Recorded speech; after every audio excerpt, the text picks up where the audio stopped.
Y con la continuación de esta charla, espero que les haya gustado lo que hasta ahora hemos hablado. Y vamos a continuar hoy hablando sobre lo que son los acuerdos societarios, fideicomisos y fundaciones. Y en una segunda parte, mi socio Walter Cienferra va a tocar lo que es la valoración de las compañías para que tengan una idea de cómo funciona y lo que es el concepto de compra y venta de empresas. Solamente mencionarlo, pues no es que vamos a profundizar. Pero vamos a hablar de acuerdos societarios, fideicomisos y fundaciones en el contexto de un concepto que yo creo que todos hemos escuchado mucho, que es gestión patrimonial, o lo que se conoce como wealth management, que es un concepto asociado a las finanzas, o la gente lo asocia a gestión de portafolios, pero es más que eso, pues, sí, realmente es la gestión y protección del patrimonio de manera integral. Que lo paso yo con esto. Ok. La charla hoy no va a ser tan larga porque quiero dejar espacios para más preguntas que yo hablar. Pero bueno, vamos a repasar algunos conceptos. En una oportunidad cuando yo me inicié en seguros de vida, pero hace años, unos añitos, ahí mismito, eh, fui a visitar a los dueños de una franquicia, unos muchachos jóvenes. Y ellos, cuando yo les hago la presentación de la póliza, en aquel momento era National Western Life, me hicieron unas preguntas técnicas y me preguntaron, entre otras cosas, si los valores estaban indexados a lo que era se llama inflación, y me hicieron preguntas técnicas que francamente hablando yo no supe responder y me sentí muy mal. Y me sentí tan mal que por eso yo he tenido siempre esa inquietud de estudiar y formarme y prepararme y saber de estas cosas, porque no me gusta llegar donde un cliente y que me vean, ¿sabes? La cara de no sé. Eso es incómodo. Entonces a mí me gusta estudiar y creo que no hay nada más bonito que uno formarse, capacitarse, ampliar sus conocimientos para poder prestar una asesoría profesional y a la hora de uno sentarse con un cliente tener temas de conversación. Por ejemplo, la gente de alto patrimonio ocurre mucho, yo tengo un fideicomiso o yo tengo una fundación o yo tengo, y, ¿sabes? A veces a muchos que estamos en el área o a muchos que están en el área se sienten así como, oye, no sé de qué me está hablando. Y eso es incómodo. Entonces, la idea de esta charla es que agarren algo de conocimiento, que tengan cómo desenvolverse. No es que van a saber hacer un fideicomiso, pero saben de qué se trata. No es que van a saber hacer un acuerdo societario, porque para eso están los abogados, pero van a saber de qué se trata. Y además van a saber cómo eso encaja dentro de eso que se llama la gestión del patrimonio como concepto. Entonces, la agenda de hoy es eso, vamos a tocar en esta primera parte, repasar el concepto de lo que es la gestión del patrimonio, las áreas clave de la gestión patrimonial, y después vamos a ver cómo los acuerdos societarios de compra-venta y los fideicomisos y fundaciones encajan dentro de esos conceptos, para que vayan de una visión global a la particular y lo puedan aplicar, pues, en la práctica. La gestión del patrimonio, dice acá, es un proceso integral que implica la administración efectiva de los activos y pasivos financieros. Normalmente se habla de financieros y está concentrado en financieros porque el concepto de gestión del patrimonio, de nuevo, viene muy de la industria financiera y de la gestión de portafolios, pero realmente abarca todo el patrimonio. Por eso dice activos y pasivos financieros, así como otros recursos, con el objetivo de alcanzar objetivos financieros y personales de una persona o familia. Está muy vinculado a la planificación financiera y a todo ese tipo de cosas.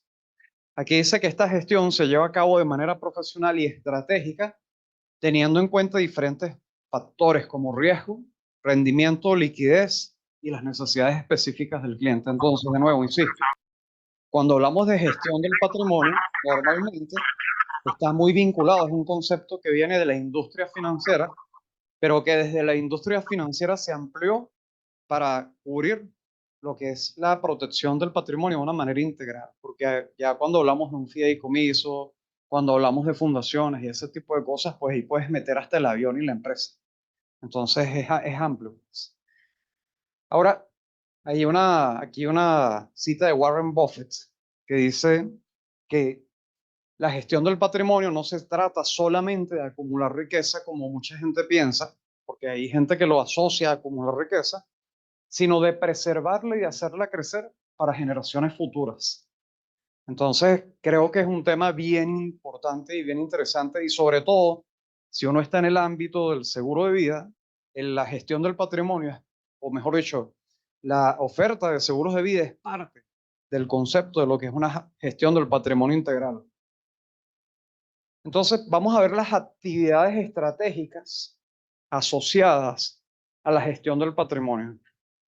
La primera de ellas es la planificación patrimonial. Ya vamos a ver el concepto de cada una de ellas. Después está la estructuración del patrimonio. Después está la gestión de activos, la protección de activos. Yo voy a volver ahorita, vamos a repasar cada uno de ellos. Luego está lo que es la planificación fiscal, los seguros patrimoniales, dentro de los cuales entra inclusive el seguro de vida, ¿ok? Y lo que es la planificación sucesoral. Todos esos conceptos o procesos, o mejor dicho, actividades estratégicas, son parte de la gestión del patrimonio. Entonces, ¿qué es la planificación patrimonial? Es el proceso de diseñar estrategias para gestionar y proteger los activos y los pasivos o de una persona o de una familia o de un grupo empresarial o de una empresa, pues. Con el fin de hacerlo crecer y de hacer que se preserve en el tiempo, maximizando su valor y minimizando la exposición a riesgos financieros y legales. Nosotros estamos muy vinculados a lo que es la, digamos, protección del patrimonio y desde ese punto de vista vemos un pedazo de lo que es la gestión del patrimonio, que es eso, la protección. Ahora, la estructuración patrimonial, una vez que tú planificas, o sea, haces la planificación patrimonial, la estructuración patrimonial tiene que ver con esa actividad que hacen los abogados de poder, digamos, de estructurar de manera legal y financiera, por ejemplo, fideicomisos, fundaciones o sociedades o compañías internacionales. ¿Para qué? Para administrar y organizar el patrimonio de una manera eficiente, optimizando la protección y la planificación fiscal. ¿Qué quiere decir eso de optimizando la protección y la planificación fiscal? Por ejemplo, una práctica de la estructuración patrimonial, una que la estuvimos viendo cuando estuvo aquí la señora Dinora, que estuvo hablando de los impuestos, es sacar la propiedad de los activos de un país con altos niveles de impuestos y muy depredador, sacar la propiedad a un país donde no haya ese tipo de, digamos, de, vamos a decir, de depredación, porque yo lo veo como una depredación de los activos o del patrimonio. Entonces, por ejemplo, no es lo mismo que yo tenga un inmueble con la propiedad en los Estados Unidos a título personal, donde estoy sujeto a demandas, a divorcios, a impuestos de sucesión, a todo lo que tú quieras, a que yo tenga el activo siga estando en Estados Unidos, pero la propiedad esté, por ejemplo, en Islas Vírgenes Británicas, donde no hay impuestos de sucesión. Entonces me quito el problema. ¿Ok? Es un ejemplo, ¿no? Entonces a eso se refiere ese concepto. Luego, la gestión de activos está muy vinculado a la gestión de portafolios, la verdad. Es lo que hacen los asesores financieros cuando llevan un portafolio de inversión. Y aquí dice, es el proceso de administrar de manera activa los activos financieros y no financieros de una persona o familia con el fin de optimizar el rendimiento de su cartera y alcanzar los objetivos financieros de corto y a largo plazo. Eso es lo que hace un asesor financiero que lleva un portafolio de inversión.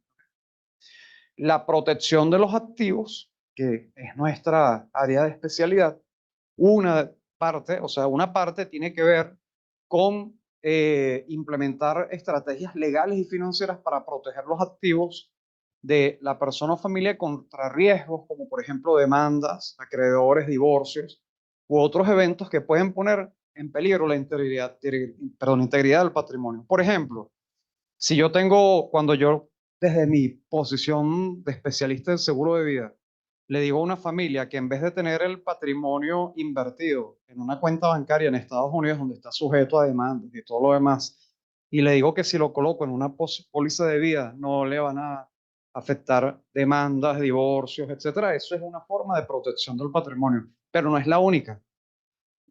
Proteger el patrimonio también es, por ejemplo, tener una gestión de riesgos adecuada, es decir, elegir un portafolio de inversión de acuerdo al perfil de riesgos del cliente. Entonces es como es una práctica que involucra varios aspectos, pero uno de ellos es el seguro, definitivamente. Y los seguros juegan un papel muy importante en la minimización de los riesgos financieros de una familia. Luego, la planificación fiscal tiene que ver con el desarrollo de estrategias para minimizar la carga fiscal asociada tanto a la propiedad como la transferencia de los activos, es decir, tanto al yo tenerlos como también a la posibilidad de transferirlos, por ejemplo, por una sucesión. Entonces es eso, es optimización fiscal, lo llaman planificación tributaria también, y no es evasión de impuestos. Es como yo organizo mi patrimonio y organizo mis cosas de manera de pagar el mínimo impuesto posible dentro de la ley. ¿Ok? Es eso.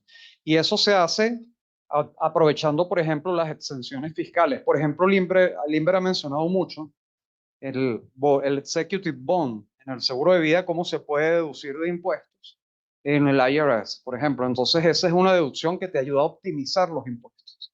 Hay diferentes maneras de hacerlo, pero esa es una, por ejemplo. Otra es cuando yo a través de un seguro de vida contrato una cobertura que me permita pagar los impuestos y yo no tener que liquidar mis activos a la hora de, o mejor dicho, mi familia no tenga que liquidar los activos para pagar esos impuestos. ¿Ok?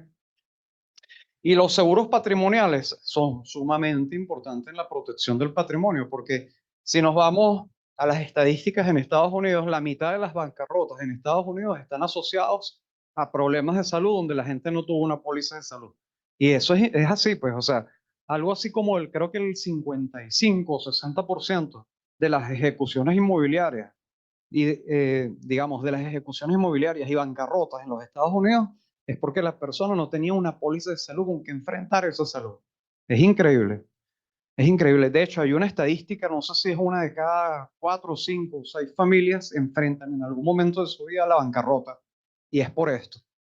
Igualmente, en materia de impuestos de sucesión, es un temazo y se puede volver causa de ruina financiera. Entonces, los seguros patrimoniales o los seguros personales en general son sumamente importantes.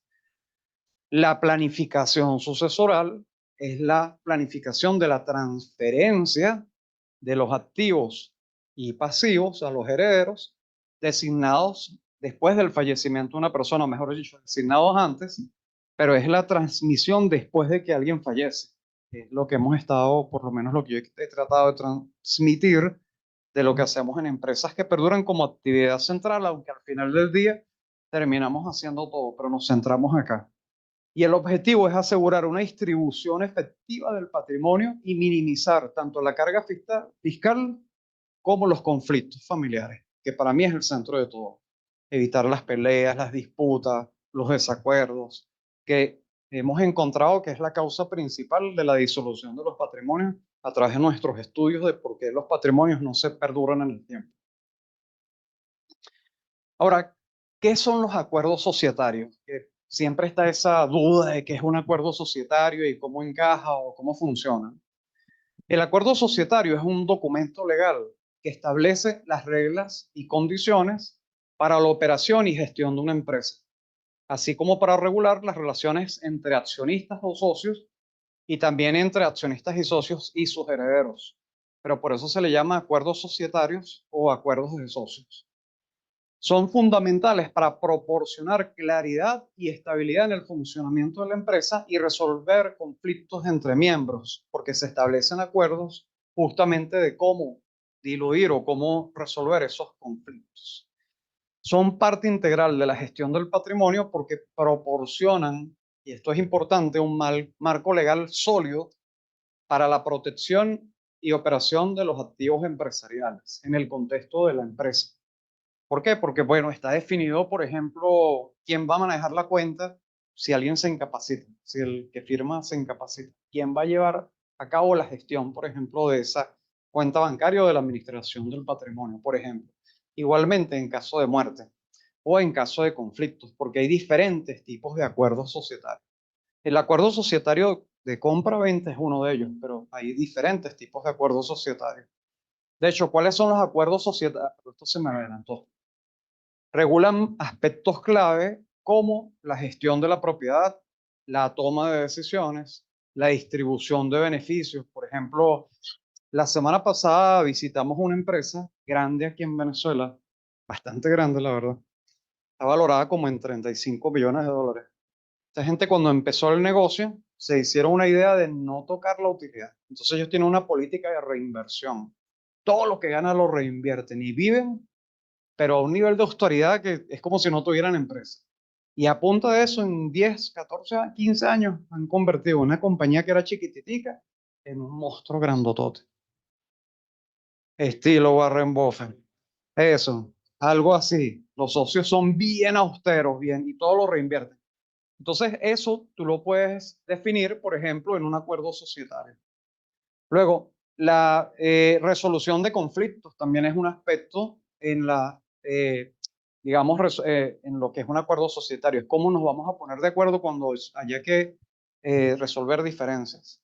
También lo que es esto, contribuyen a la estabilidad y continuidad del negocio, porque a su vez protege, lo que a su vez protege el valor del patrimonio de los accionistas y socios. Y también tiene un impacto directo en la planificación patrimonial al garantizar una transición suave y ordenada de la propiedad empresarial a lo largo del tiempo. Ahora, los principales, vamos a decirlo así, tipos de acuerdos societarios son los que hacen parte de los estatutos. O sea, cuando yo defino en una empresa los estatutos, eso es una forma de acuerdo ya. Entonces, los estatutos sociales son parte de un acuerdo societario. Es el principal. Dicen los abogados con los que yo me he reunido al respecto que los demás acuerdos societarios son los que tú no quieres dejar en el documento constitutivo, porque el documento constitutivo es el que está en el registro y cualquiera puede leer. Lo demás no es público, es algo privado. Entonces no se ve en el registro y es donde se definen un montón de cosas que los accionistas no quieren eso, que sea público. Entonces, por ejemplo, está el acuerdo de accionistas. Es un acuerdo que regula las relaciones entre accionistas o socios de la empresa, estableciendo derechos y obligaciones, restricciones a la transferencia de acciones. Por ejemplo, somos socios. Tú mañana quieres vender, por ejemplo, pero solamente yo tengo la preferencia de compra, por ejemplo. Eso podría estar ahí. ¿Me explico? O puede ser parte de los estatutos sociales, pero decir que no puedo venderle a un tercero y que uno tiene derecho de preferencia, eso aquí. O participaciones o procedimientos de toma de decisiones o distribución de beneficios, entre otros aspectos relevantes, como el que yo mencionaba ahorita de, por ejemplo, mira, si vamos a ganar en el año lo que ganemos, siempre el 70% se queda o el 30% o lo que sea, eso se define. Los acuerdos de gobernanza, que son sumamente importantes y mucha gente asocia la perdurabilidad de las empresas y de los patrimonios familiares, porque hay dos tipos de acuerdos, convenios de gobernanza. Están los corporativos empresariales, pero están los acuerdos familiares. Cuando yo me metí a estudiar esto, es súper interesante porque en el Instituto de la Empresa Familiar de España hay una guía que les recomiendo, se llama la Guía del Buen Gobierno Corporativo. Y ellos mencionan, por cierto, que hay abogados, ¿no? Estaba preguntando hace rato. ¿Hay abogados? No sé. Bueno, se define la necesidad de tener un gobierno separado, o sea, digamos, una estructura de gobierno familiar, donde la familia como tal dirime sus diferencias y establece qué es lo que ellos quieren que ocurra con la empresa en el largo plazo, pero como familia, en función de sus valores. Pero después está el gobierno de la empresa, eso es otro tipo de acuerdo. O sea, las familias que tienen negocios que perduran, por ejemplo, los dueños del Sambil, tienen este tipo de estructura, donde ellos separan completamente la gestión de la propiedad con los temas familiares, los separan. Y cuando están en la empresa es la empresa. Entonces tienen, digamos, no es porque nació de la nada. ¿Explico? Simplemente ellos se ponen de acuerdo de cómo van a manejar las cosas y lo respetan. Y eso hace que las compañías perduren en el tiempo. Entonces, este tipo de acuerdo establece las políticas y procedimientos para la gobernanza o el gobierno y la toma de decisiones dentro de la empresa, incluyendo la composición y funciones de los órganos de gobierno y los procesos de rendición de cuentas y gestión de conflictos de intereses.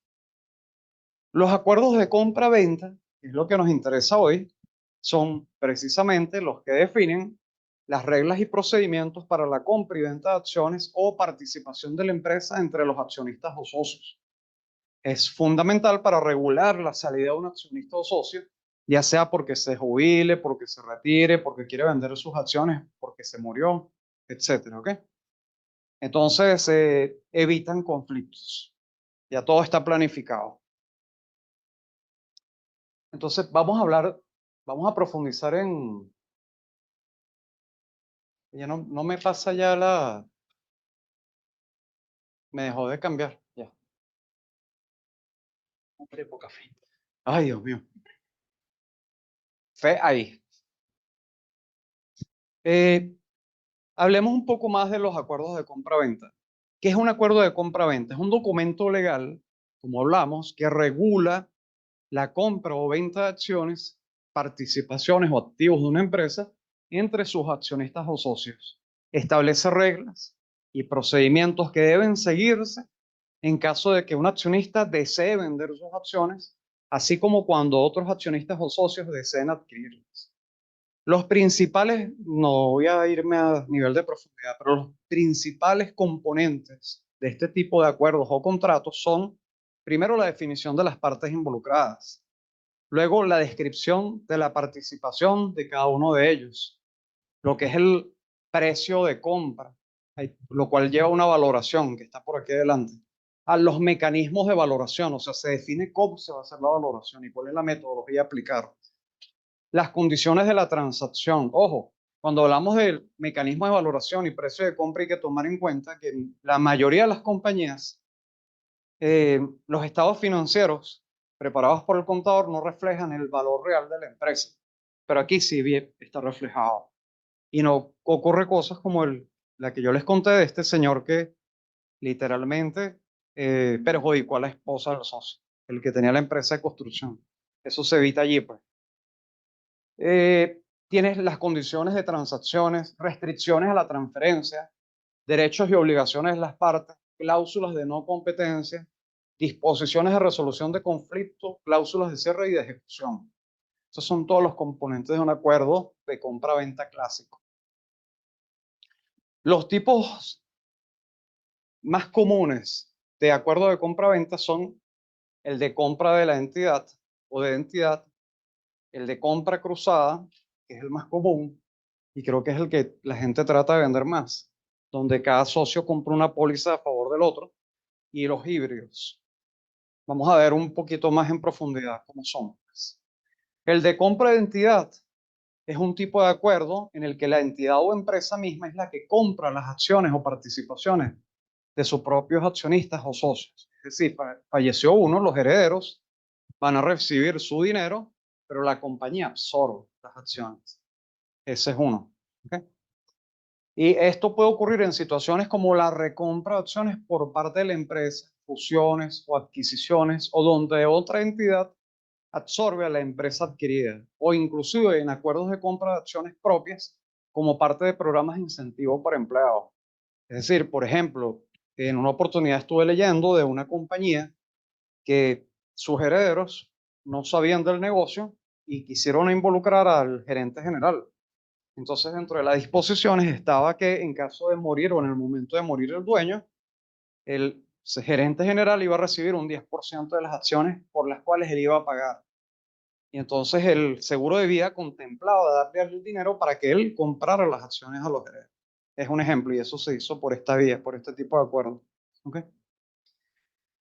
La compra cruzada es muy sencillo, o sea, los socios de la empresa acuerdan comprar las acciones del otro socio en caso de su fallecimiento. Fíjense que hasta ahora yo no he hablado de seguro de vida, porque aquí de lo que estamos hablando es del acuerdo. Ahora, el seguro de vida es el otro componente que provee el dinero para que eso ocurra.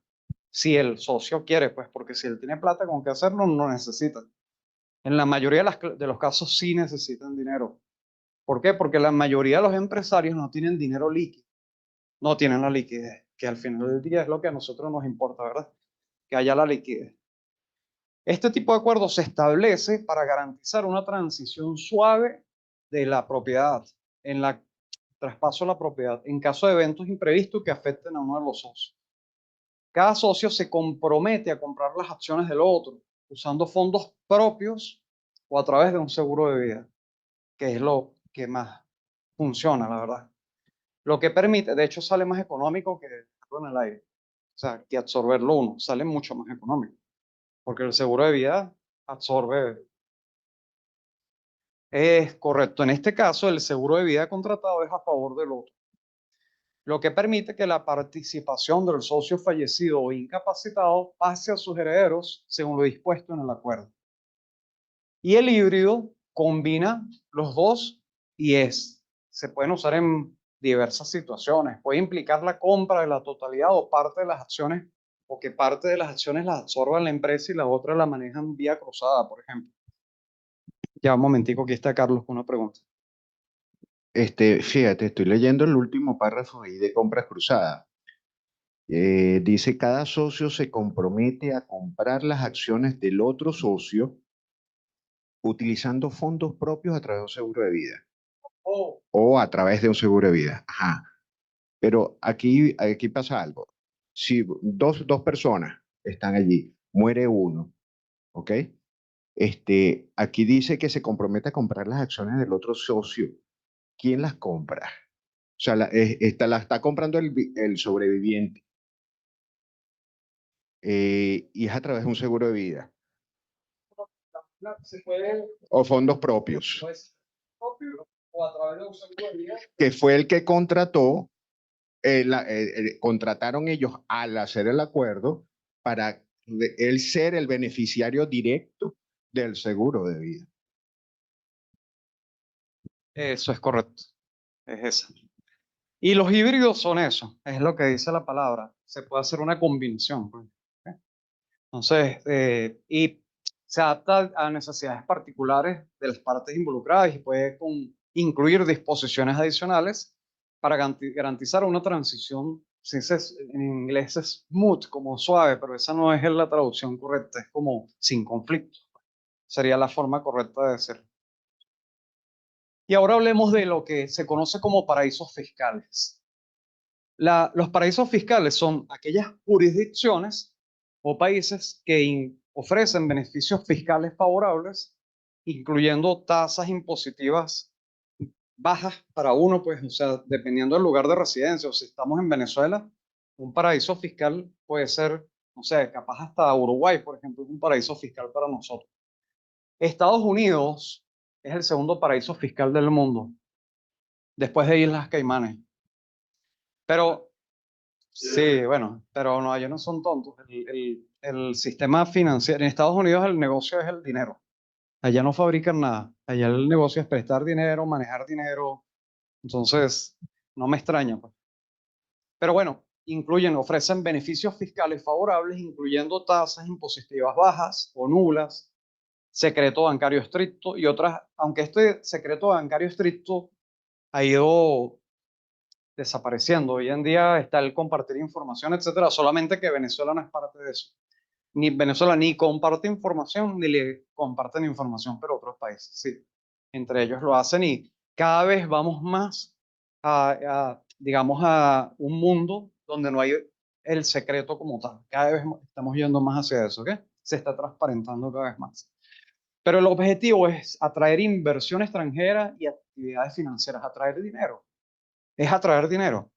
Estas jurisdicciones suelen tener regulaciones laxas en materia de transparencia fiscal y suelen ser utilizadas por individuos y empresas para minimizar su carga fiscal, proteger activos y mantener la confidencialidad bancaria. Entonces, de nuevo, ¿cuáles son? Esto no me lo inventé yo, Visual Capitalist.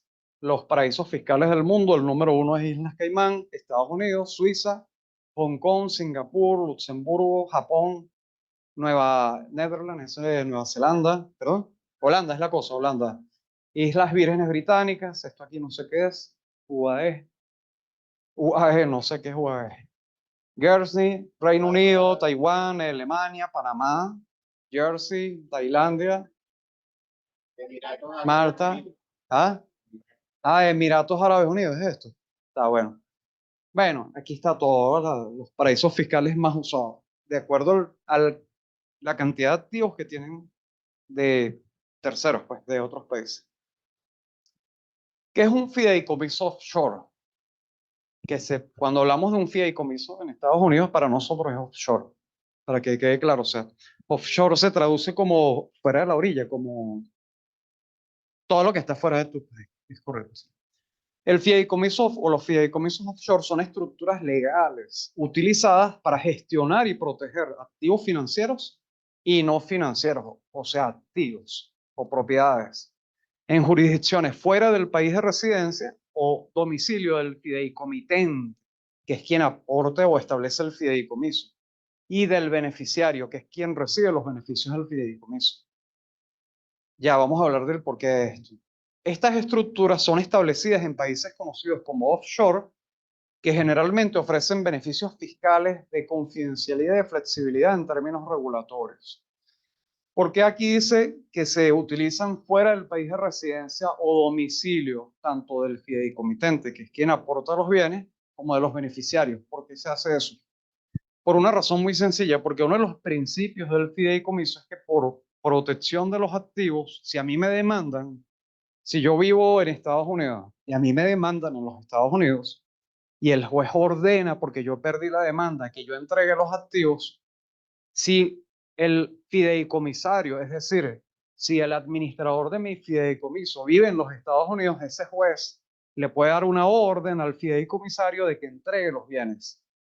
Pero si el fideicomisario está, por ejemplo, en este caso, en Suiza o en Nueva Zelanda o cualquiera de esas jurisdicciones, él va a decir, señor juez, qué bonito que usted me está mandando la orden, pero usted no tiene jurisdicción donde yo vivo. Entonces no tiene alcance, no tienen cómo obligarlo. Entonces eso genera una protección sobre el patrimonio. Ahora bien, el que reside en el país en el que fue demandado puede decirle a ese fideicomisario, tengo la orden, la instrucción de un juez de entregar mis activos, por favor entrégalos. Y él puede apelar a una cláusula que normalmente tienen los contratos de fideicomiso de no responder a ese tipo de demandas. Porque en ese caso, la persona que es demandada pierde el control de los activos. No tiene el poder de decir, sácalos de allí. No, en esa cláusula. ¿Me explico? Entonces, esa es una característica del fideicomiso, que en el caso de que alguien sea demandado y obligado a entregar los bienes, el fideicomisario va a protegerlo y va a decir, no puedo. Y va a actuar como un papá que le dice a su hijo, no puedes sacar la plata. Porque tú me contrataste a mí para yo proteger tus bienes. Así funcionan los fideicomisos. ¿Ok? Eh, este dibujo tiene algo mal y lo voy a corregir para la próxima. Pero los fideicomisos tienen un settlor, me disculpan el inglés, por irme más, el francés. El settlor es el fideicomitente. Fideicomitente es quien pone los bienes, quien los entrega. Es el dueño de los activos, que ahora los pasa y los pone debajo del fideicomiso. Ese es el settlor.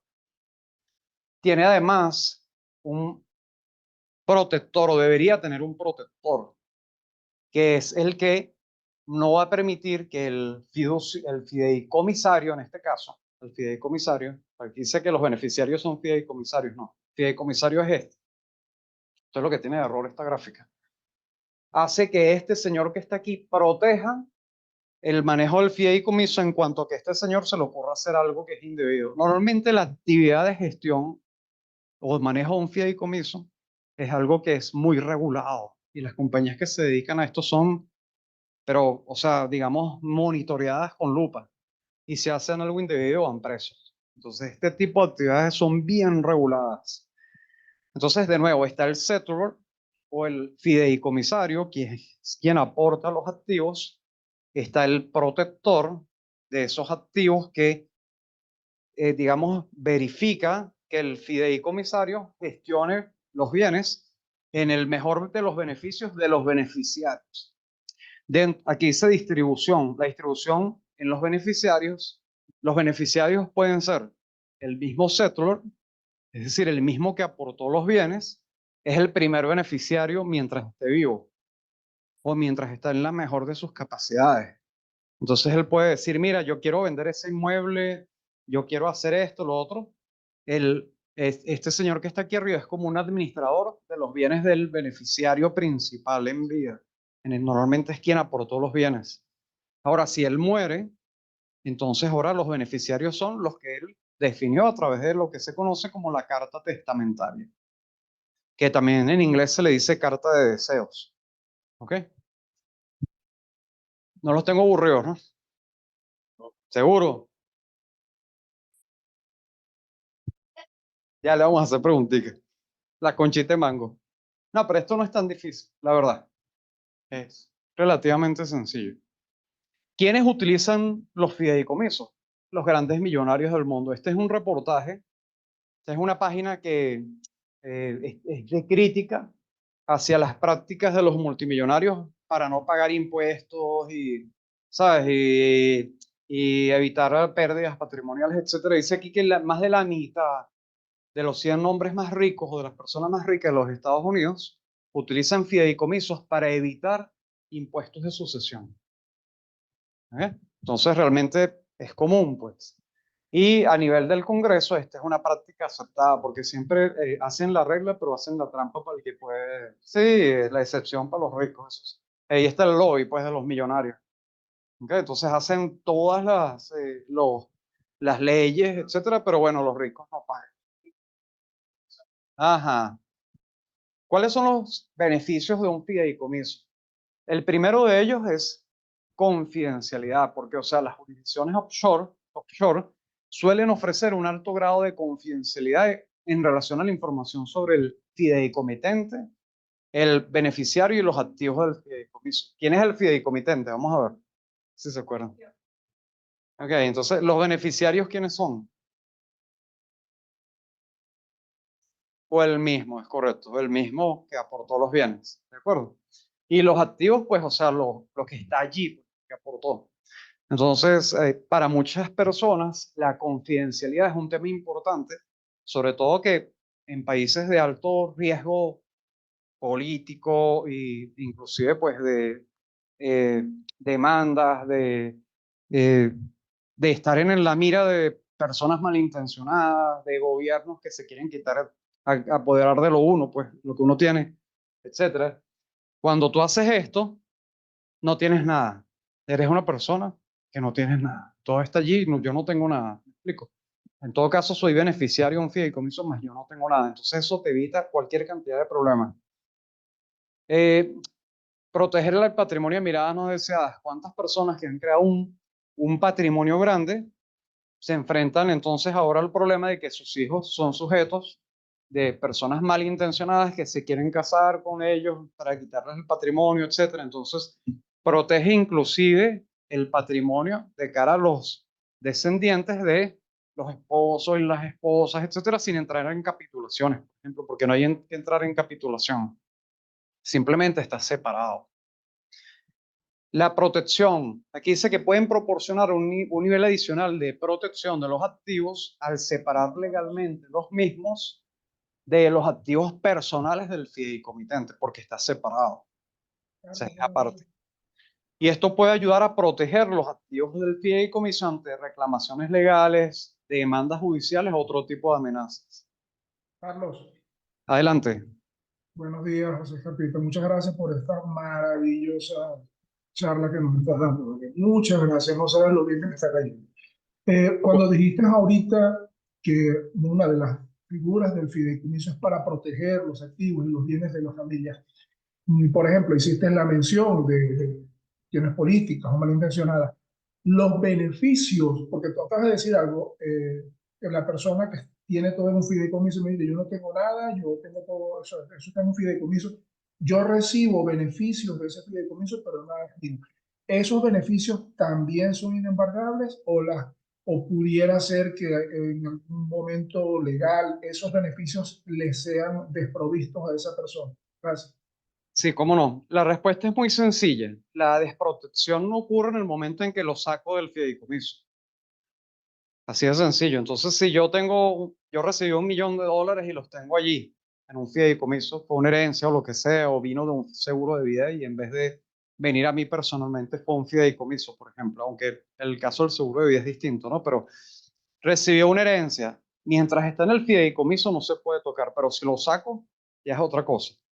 ¿Ok? Entonces, la No, no, práctica... no, no, disculpa, disculpa. Yo me refiero a los beneficios que vaya recibiendo frecuentemente. Por ejemplo, el fideicomiso genera eh, rentas de alquiler y los que estamos dentro del fideicomiso o los que recibimos los beneficios vamos recibiendo una porción de todos los alquileres de los diferentes activos que tenemos en diferentes lugares. Esa renta que se recibe es susceptible de ser embargada, demandada. Sí, no, en el momento en que sale ya es embargable, ya está sujeto a todo. En el momento en que lo saco al fideicomiso, mientras esté adentro está protegido. Pero en efecto, una vez que sale, ya dejó de estar protegido. ¿Ok? Es decir, lo que genera el fideicomiso, no los bienes en sí ni el activo. Supongamos que genera $10.000 mensuales para cada uno, esos $10.000 sí son embargables, Sí, se sacan del fideicomiso porque se pueden quedar dentro. pero, Aparte, pero evidentemente si los voy a recibir para yo vivir, para estar, o sea, ya están en el fideicomiso. correcto. En el momento en que sale y los recibes, ya los recibiste, ya está fuera. Ok, Y pues, pero, entonces, es así. gracias. Un gusto. Beneficios tributarios. Algunas jurisdicciones offshore ofrecen beneficios fiscales como tasas impositivas favorables, pues excepciones fiscales para los ingresos generados por los activos del fideicomiso porque los recibiste allá, pues, y los tienes allá. Esto puede ayudar a optimizar la estructura fiscal de una persona o familia, aunque es importante asegurarse de cumplir con leyes fiscales internacionales porque cada país es distinto.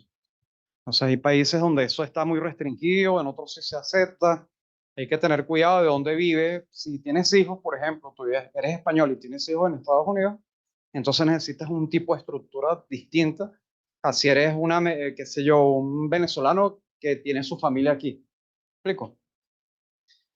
Lo otro es flexibilidad. Pueden permitir una mayor flexibilidad en términos de inversión y gestión de activos, porque permiten tener acceso a una amplia gama de oportunidades de inversión en diferentes mercados y clases de activos en todo el mundo. Esto es por el solo hecho de tener tu cuenta de inversión fuera del país.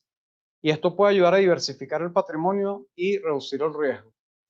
Y como planificación, que es lo que más me gusta, son herramientas efectivas de planificación, tanto patrimonial como sucesoral. ¿Ok? Porque si recuerdan la diferencia entre la planificación patrimonial y la sucesoral, cuando yo hablo de planificación patrimonial, estoy hablando de justamente las estrategias legales o la estructuración legal que yo puedo hacer para proteger el patrimonio en caso de demandas, divorcios, secuestros, etcétera. Mientras que la parte sucesoral, que puede estar atada y puede ser, digamos, está vinculada, porque al final el fideicomiso cumple con las dos funciones, tiene que ver con las reglas de entrega eficiente de esos activos a los beneficiarios designados, evitando procesos de sucesión costosos y prolongados. Porque para decirlo de manera muy sencilla, yo a través de un fideicomiso, si yo defino que mi heredero es Pedro Pérez, la sucesión se va a dar vía fideicomiso. Y yo no tengo que declarar ni ante el CENIAT, ni ante el IRS, ni nada. Eso es directo. Se evita todo ese proceso. ¿Ok? Hay diferentes tipos de fideicomisos. Están los fideicomisos revocables y los irrevocables. Están los fideicomisos testamentarios. Estos son algunos tipos, hay otros. Los caritativos, los de beneficio de vida y de protección de bienes.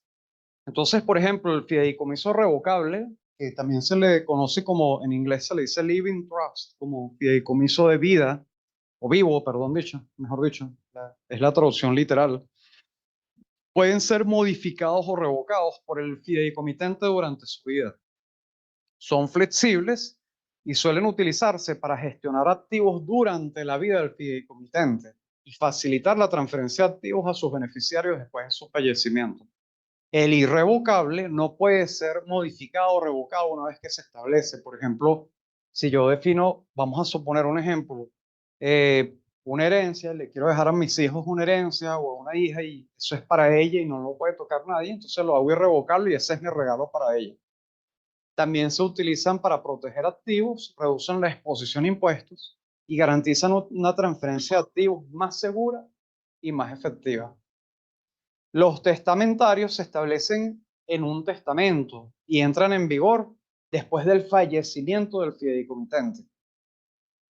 Se utilizan para administrar y distribuir los activos del fideicomitente de acuerdo con sus deseos expresados en el testamento. Es decir, funcionan es una vez que fallece el fideicomitente. Y los caritativos son aquellos que se establecen para donar activos a una causa benéfica. Es otro tipo de fideicomiso. Luego está el fideicomiso de vida, que se establecen para proporcionar ingresos o beneficios a un beneficiario durante su vida, después de los cuales los activos restantes se transfieren a los beneficiarios designados a organizaciones benéficas. Es decir, yo lo tengo para recibir mis ingresos mientras yo esté vivo y si me muero le quedan a alguien más. Y otro tipo de fideicomisos son los de protección de bienes o de protección de activos y se utilizan para proteger los activos del fideicomitente de demandas legales, judiciales, acreedores de otros riesgos legales. Inclusive esto no se debe decir públicamente de, por ejemplo, realmente no debería decirlo, pero por ejemplo en caso de expropiaciones, por ejemplo. ¿Ok? Eso por una razón, porque en el momento en que si yo lo hago bien, y yo mis bienes los traspaso a un fideicomiso y ese fideicomiso está ubicado en un país con el que el gobierno de turno, el que sea, tiene un tratado de protección a la inversión extranjera, porque existe esa figura, los tratados de protección a la inversión extranjera.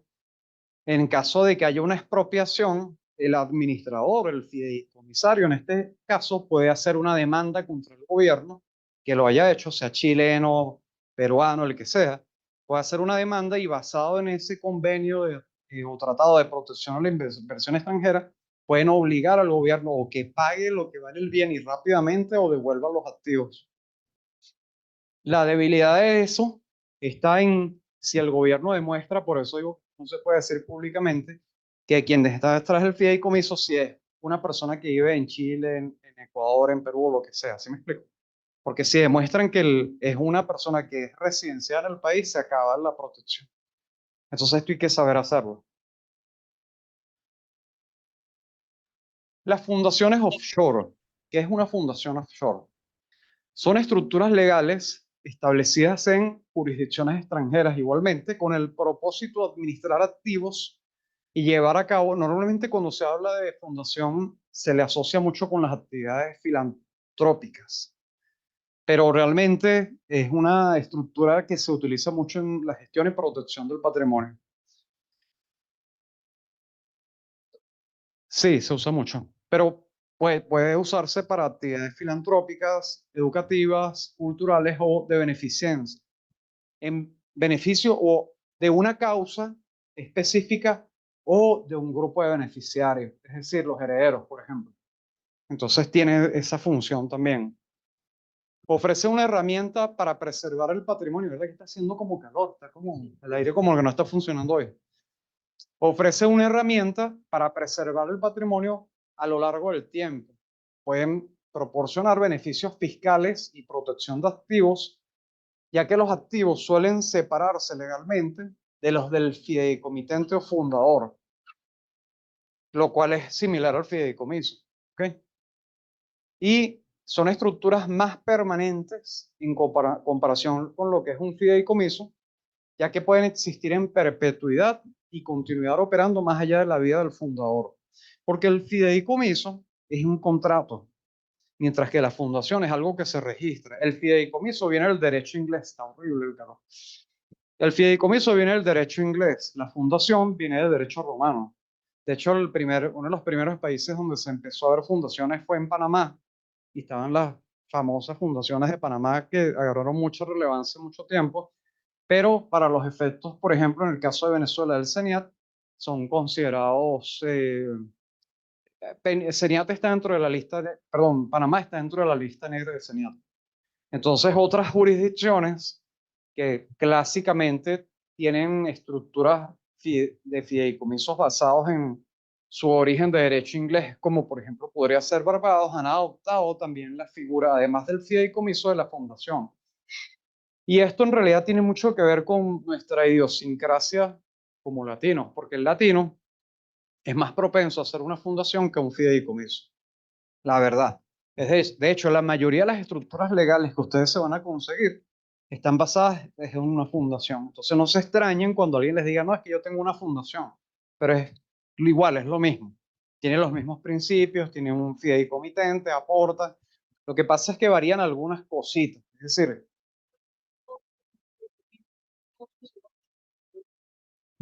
depende, pero está empezando. Sí, aquí hay una pregunta, un momento.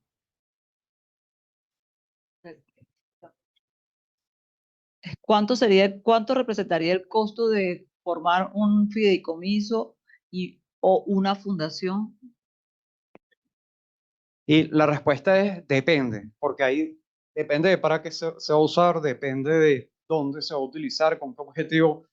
Puede ser tan barato como sin costo de constitución y $700 al año, un fideicomiso. De 30 millones de dólares, ¿cuánto estaría valorada conformar un fideicomiso para esa No, empresa?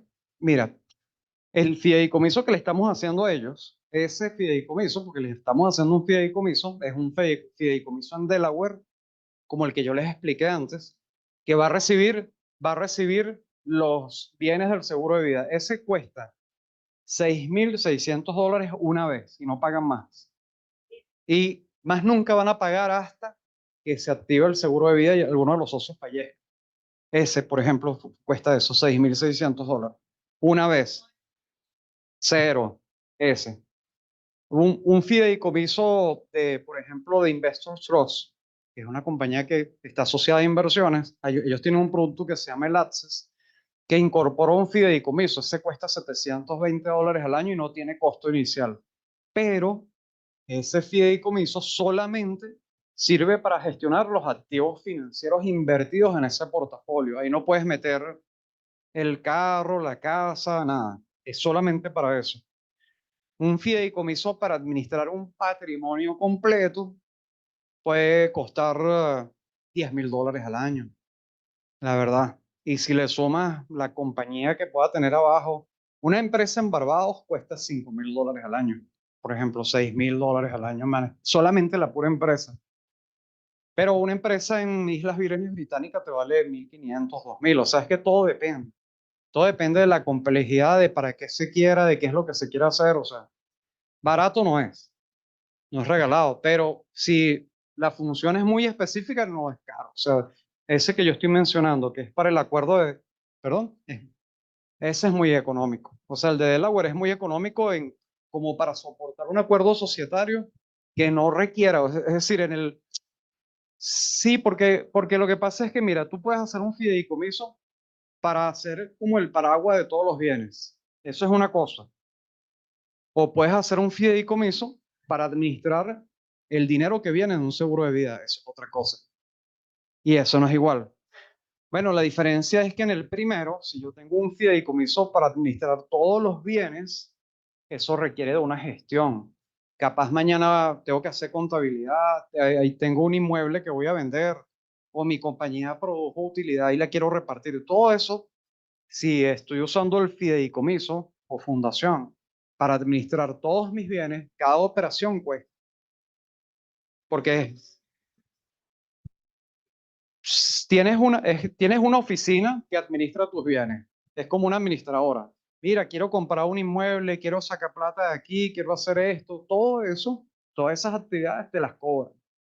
¿Y qué tan caro puede salir? Dependiendo del número de actividades que tú tengas. Ahora, si el fideicomiso, y es la pregunta que tú me haces, ¿cuál es la diferencia? Es, por ejemplo, uno creado únicamente para manejar un acuerdo societario de compra-venta y no va a tener actividad, se pagó $6,600 una vez, más nunca se pagó porque no hay administración de bienes. Eso sí, el día que la persona o uno de los socios fallezca, ahí se va a activar y ahí van a cobrar. ¿Qué tanto van a cobrar? Depende, porque si depende. No. Cuando tú dices que los fideicomisos generan interés, tenemos que quitarnos de la mente que los fideicomisos son fideicomisos de inversión. Una cosa es el fideicomiso de inversión de una institución financiera y la gente vincula eso al concepto puro del fideicomiso. Son cosas distintas.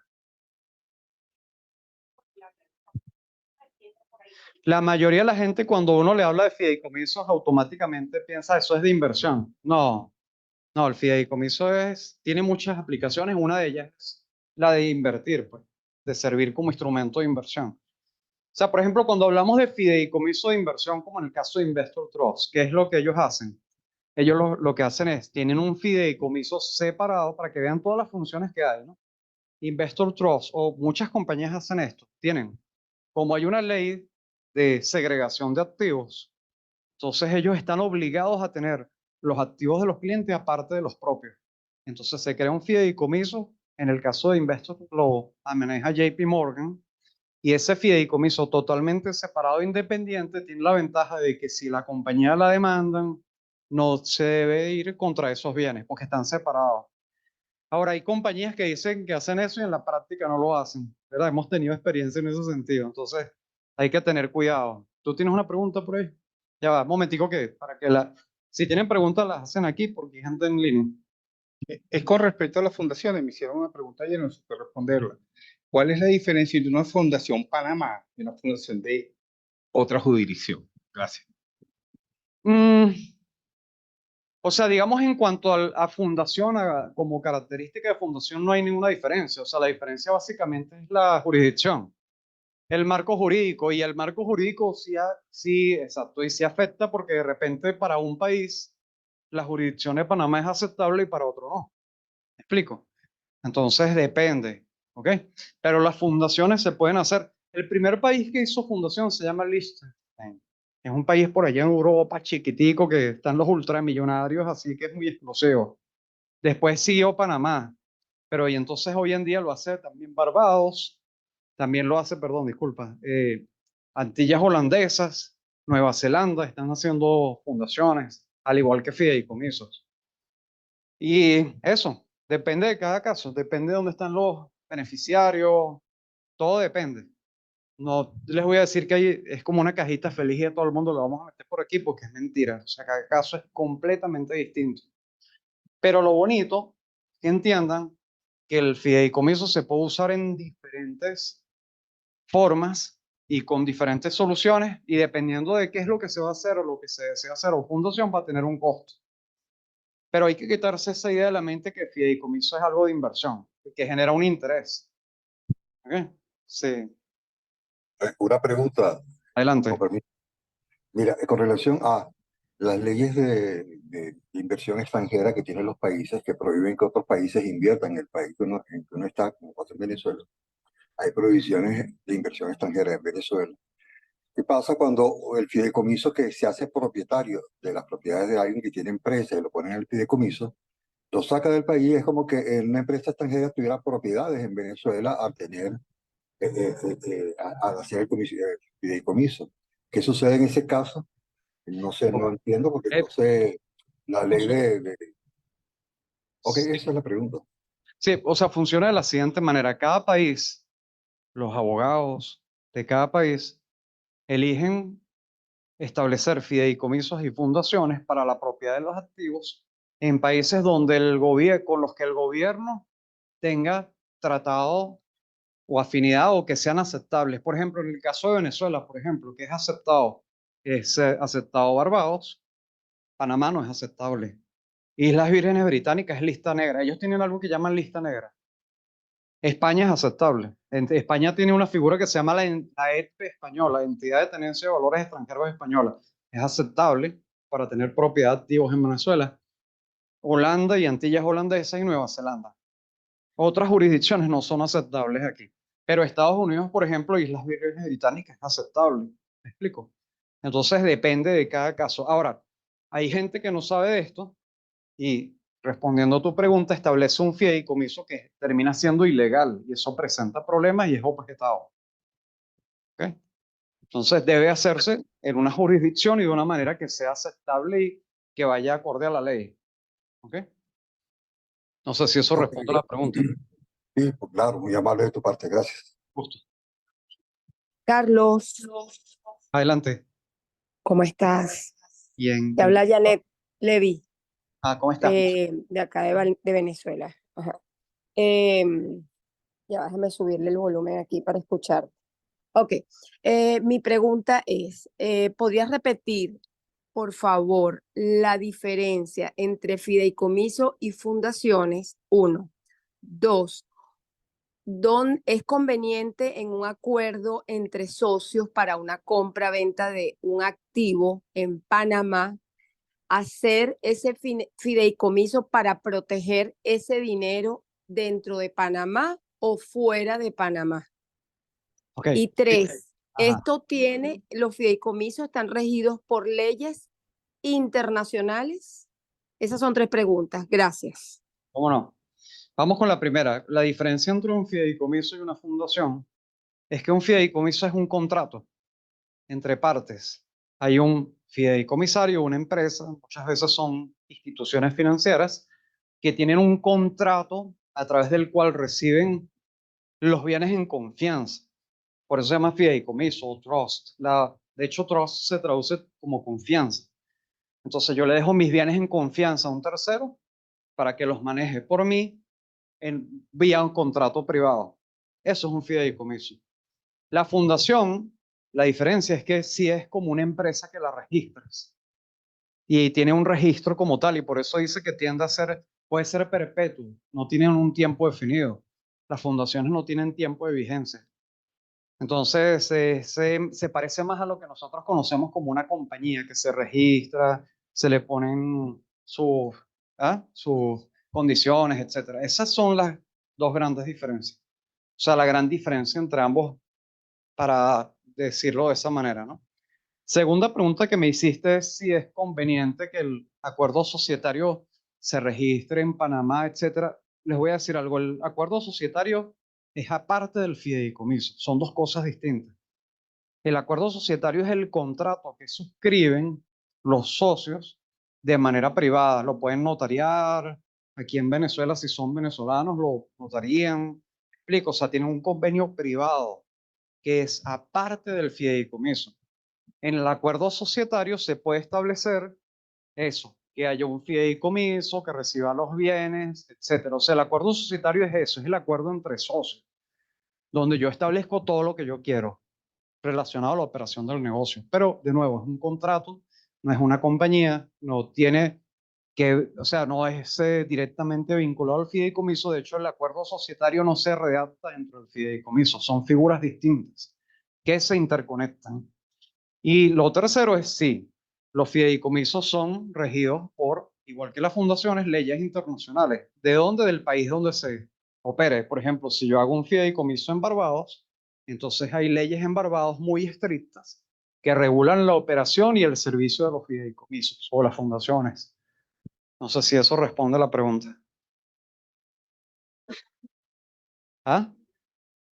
Sí, me hizo la pregunta de los acuerdos societarios en Panamá, pero el acuerdo societario es un contrato entre partes, no, simplemente es un acuerdo, un contrato. Co- O sea, Correcto, pero te escuché, o no sé si bien escuché o mal escuché o mal entendí, que en una compra-venta donde hay un activo, donde están una gran cantidad de accionistas, cada uno tiene su alícuota aparte sobre ese activo, una manera de proteger el dinero que va a ingresar por esa venta de activos es a través de un fideicomiso. Y sí, tengo el caso en concreto en realidad y por eso la pregunta.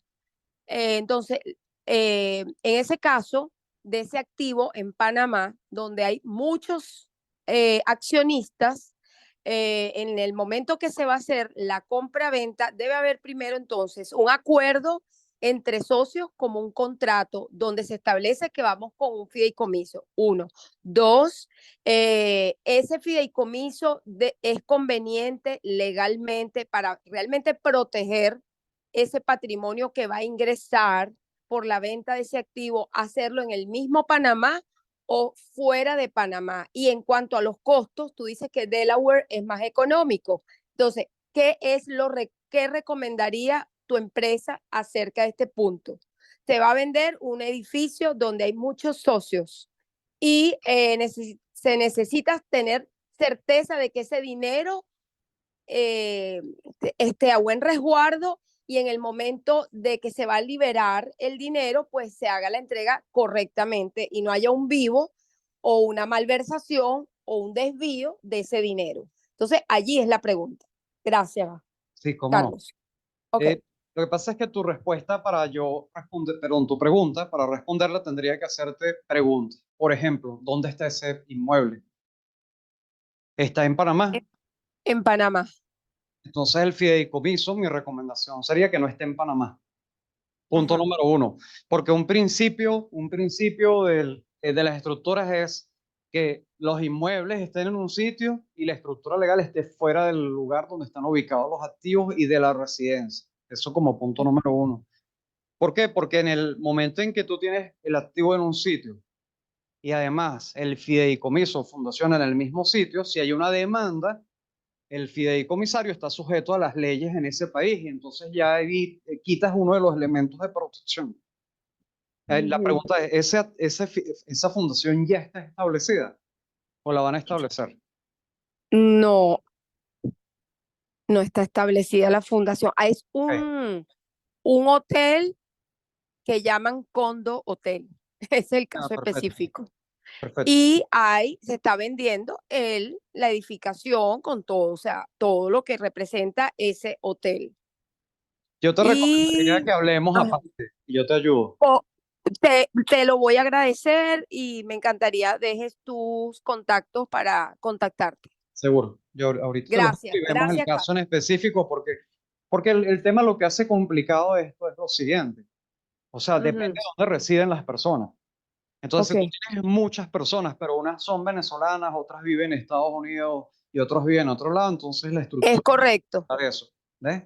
Ahorita yo estuve en una charla en el Hotel Mac, en el Club Mac, y tuve una señora que se paró, hablamos de esto y la señora me dijo, tengo mis hijos, uno vive en Suiza, el otro vive en Inglaterra y tenemos un inmueble allá y el otro se casó y tengo unos nietos en Estados Unidos. Eso complica mucho las cosas. Pero también, o sea, si sabes, no es tan complicado. ¿Ok? Lo importante es hacerlo sin romper la ley. Ese es el truco. O sea, debes hacerlo cumpliendo las leyes, porque en el momento en que rompes alguna ley, ahí se fregó todo. ¿Ok? Hecha Perfecto. protección. Este es un ejemplo de una estructuración patrimonial, más o menos para que se entienda cómo funciona todo esto, ¿no? Aquí hay un concepto mal, que es que en inglés se le dice letter of wishes o carta de deseos, pero en español el nombre realmente es carta testamentaria. O sea, es el nombre técnico real, carta testamentaria, pero se entiende que es una carta de deseos o un testamento dentro del fideicomiso. ¿Ok? Los componentes, vamos a ver un ejemplo de cómo funciona. Esta es arriba en el triangulito, hay una fundación privada o un fideicomiso. Arriba hay un fideicomisario. Supongamos que hay dos socios que aportan los bienes de su empresa o una familia, porque puede ser una familia que simplemente tiene un conjunto de bienes que lograron a lo largo de su vida. No necesariamente tiene que haber una empresa. Pero hay socios. Los socios pueden ser los miembros de la familia o los socios de una empresa que aportan. Entonces son fideicomitentes. ¿De acuerdo? Hay un fideicomisario que es el que va a administrar esos bienes de ellos. Esos socios, en un acuerdo societario, compran seguros de vida. ¿Ok? Compran seguros de vida. Esos seguros de vida, en este ejemplo, van a favor del trust o fundación. O sea, el dinero que surja de la muerte de uno de ellos va a ir hacia la fundación o fideicomiso. Esto es un ejemplo. No es la única manera, pero es un ejemplo. ¿Okay? Aquí está una empresa internacional, en este ejemplo, la holding, una compañía que se llama holding. Holding es como de tenencia. Es dueña de los activos locales, por ejemplo, de la empresa local y los activos locales. Se le llama la estructura existente. La propiedad pasa acá arriba, automáticamente desaparecen los impuestos de sucesión. Es el primer logro. Saco los impuestos de sucesión del juego. Más, sin embargo, sigue existiendo las posibles disputas, peleas, todo lo demás, ¿ok?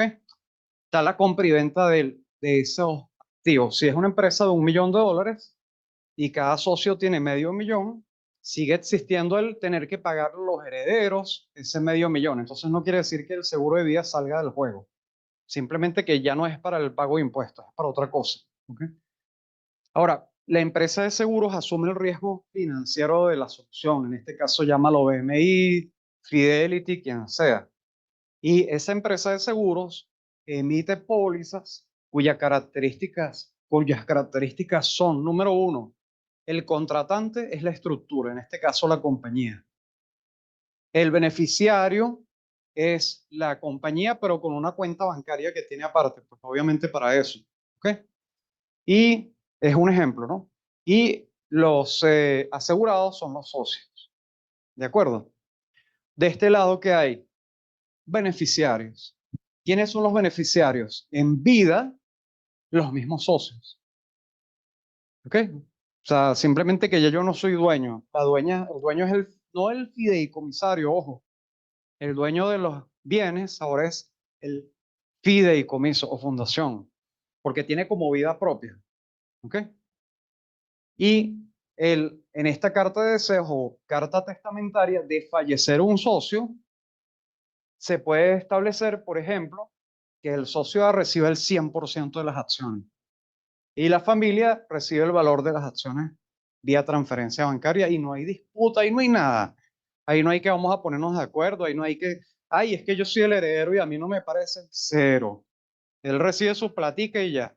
Si hay menores de edad, aquí, en el fideicomiso, perdón, en la carta testamentaria, se puede definir que a esos niños pequeños se le pague un monto mensual, que a la mamá se le dé tanto, que cuando el niño tenga 20 años se le dé una parte, o de repente uno de los herederos sí va a ser parte del negocio y el otro es el que va a recibir efectivo. Ahí se puede hacer lo que uno quiera. Eso es magia. Tú te sientas con el cliente, entiendes lo que él quiere, que es lo importante. Lo más importante de todo esto es que ustedes sepan que se pueden sentar con el cliente, escuchar qué es lo que él quiere, si hay hijos de otro matrimonio, si está la amante o si está la nana, que lo creo que a lo mejor no le corresponde nada porque no es su mamá, entonces legalmente no le toca nada. Él la quiere incluir en la herencia. Puedes hacer lo que quieras. Eso es lo bonito de esto, es planificar los sueños del cliente. Se puede hacer. Esta es una estructura más o menos completa.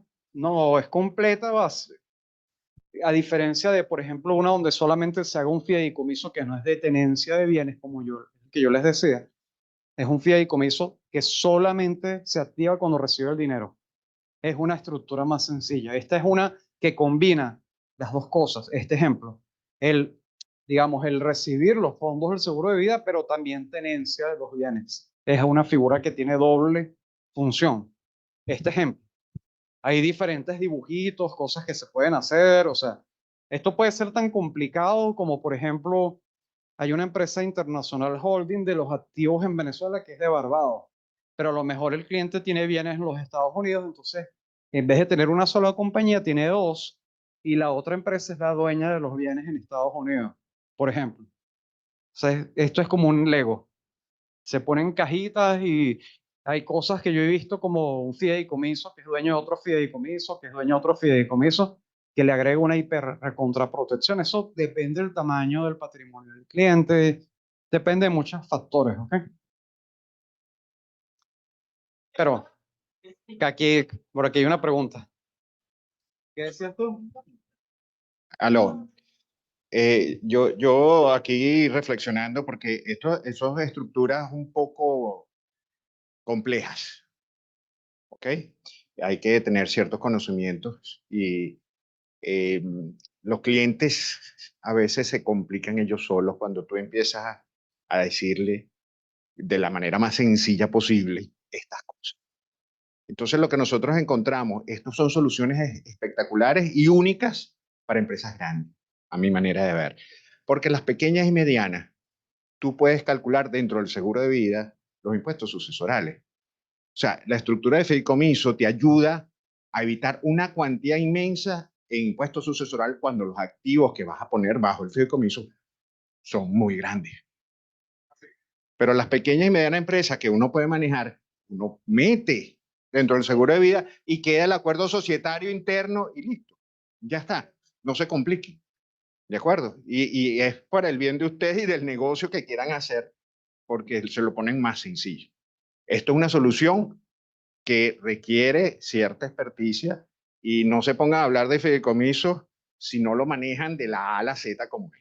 Y si no tienen a Carlos al lado. Eso es lo que les digo. De todas maneras, es importante que sepan que como parte de esta charla, nosotros ahorita vamos a distribuir un libro del cual yo mandé a hacer traducción que se llama Fideicomisos Offshore, y es el librito gordo de Petete donde van a aprender todo acerca de los fideicomisos, de cómo funcionan, de los beneficios. Eso les va a encantar. Es material de lectura de fin de semana, les va a enriquecer. Pero Carlos está haciendo un punto importante. Nosotros no somos vendedores de fideicomisos, somos vendedores de seguros de vida, asesores, no vendedores, asesores de seguros de vida, pero conocer esto nos ayuda a vender mejores seguros de vida y entender el panorama, porque, por ejemplo, yo voy a poner un ejemplo. Ocurre mucho que la gente dice, yo no necesito un seguro de vida porque ya tengo un fideicomiso, pero eso no te resuelve nada. Es decir, te evita los impuestos de asociación. Yo voy a poner un ejemplo, una estructura como esta, es una estructura, este ejemplo, de costo de mantenimiento fácil de $15,000 al año. Este ejemplo que está aquí. Esto es de $15,000 al año mantenerlo. Si no hay un seguro de vida, después de que el fideicomitente, o sea, quien aportó los bienes, muera, ¿de dónde va a salir el dinero? Para seguir manteniendo eso. Punto número uno. Otro punto es, si hay un acuerdo de compra-venta, ¿cierto? Ok, no hubo impuestos de sucesión, pero ¿dónde sale el dinero para que el accionista que queda con la propiedad de la empresa le compre las acciones a los herederos? Entonces sí va a ocurrir que ustedes consigan clientes que tienen este tipo de estructura, no le tengan miedo. Díganle, qué bueno que ya tienes esa solución, porque entonces tú eres un cliente calificado para mi compañía.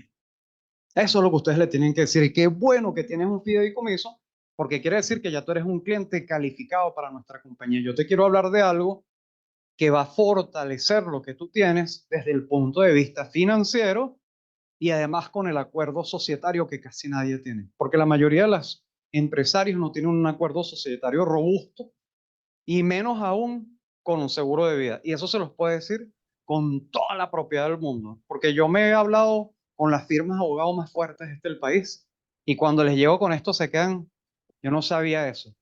Yo Eso no es una sabía tronca noticia, Carlos. Eso es maravilloso esto que nos se acabas de los decir digo de ahora. corazón. Ustedes se pueden conseguir a quien sea con el mega fideicomiso. Gracias, qué bueno que lo tienes, porque te podemos ayudar mejor. Porque ya tiene parte.